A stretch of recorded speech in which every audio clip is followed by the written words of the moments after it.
Bienvenue à ce 13e épisode de notre belle aventure Lead by Essence.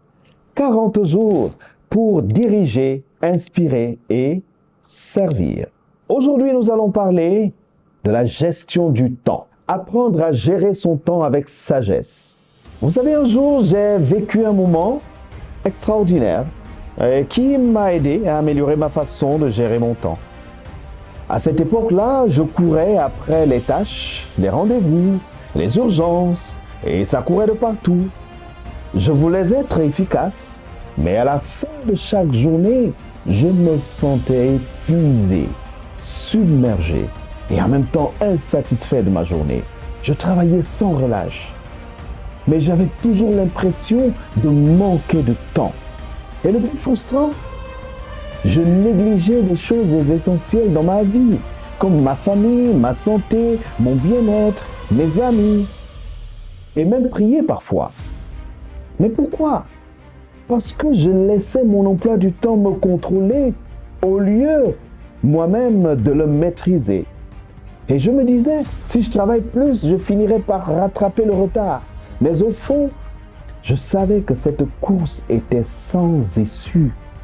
Ce jour-là, j'ai compris que le temps est notre ressource la plus précieuse et que bien le gérer est une question de sagesse. Et honnêtement, j'ai longtemps résisté à une idée, celle que nous savons tous. On nous apprend que travailler dur est la clé du succès, n'est-ce pas? Et j'avais peur que ralentir ou mieux organiser mon temps donne l'impression que je faisais moins d'efforts. Alors j'allais avoir moins de résultats. Mais plus j'avançais, plus je réalisais que ceux qui réussissent ne sont pas ceux qui travaillent le plus, mais ceux qui utilisent leur temps intelligemment. Et Peter Drucker le dit si bien, ce qui ne se mesure pas ne s'améliore pas. Et de même, la Bible nous enseigne et va encore beaucoup plus loin. Enseigne-nous à bien compter nos jours afin que nous appliquions notre cœur à la sagesse. Et là, c'est un extrait du psaume 90. Si je voulais être un leader efficace, je devais apprendre à dominer mon temps et non l'inverse. Alors, j'ai décidé de changer ma posture. J'ai commencé à prioriser ce qui compte réellement.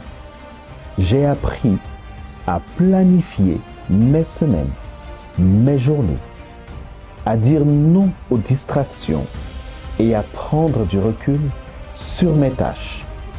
Et quel en est le résultat aujourd'hui?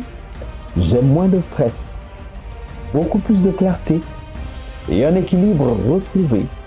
Et je prends beaucoup plus de temps pour moi-même, avec ma famille, avec mes amis et avec mon Dieu. Alors, j'aimerais vous poser cette question aujourd'hui. Où en êtes-vous avec la gestion de votre temps? Alors aujourd'hui, voici le défi que je vous lance. Prenez une fiche et un stylo, analysez votre emploi du temps. Identifiez une activité qui prend du temps mais qui n'apporte pas de vraie valeur. Et réduisez-la ou éliminez-la tout simplement. Vous connaissez ces activités, n'est-ce pas? Vous verrez bien gérer son temps, c'est retrouver la liberté. Et pour cela, nous avons besoin d'une force pour nous aider. Prions. Seigneur, aide-moi à utiliser mon temps avec sagesse. Apprends-moi à prioriser ce qui est important et à ne pas me laisser distraire par l'inutile. Amen. Un leader qui maîtrise son temps est plus efficace et plus serein. Alors, soyez ce leader aujourd'hui. Et surtout, partagez cette vidéo à tous ceux qui sont autour de vous. Et vous en sauverez certainement. En même temps, n'oubliez pas de vous abonner pour ne rater aucun épisode de ce merveilleux voyage Lead by Essence. Alors rendez-vous demain pour la prochaine étape du beau voyage Lead by Essence. À très bientôt.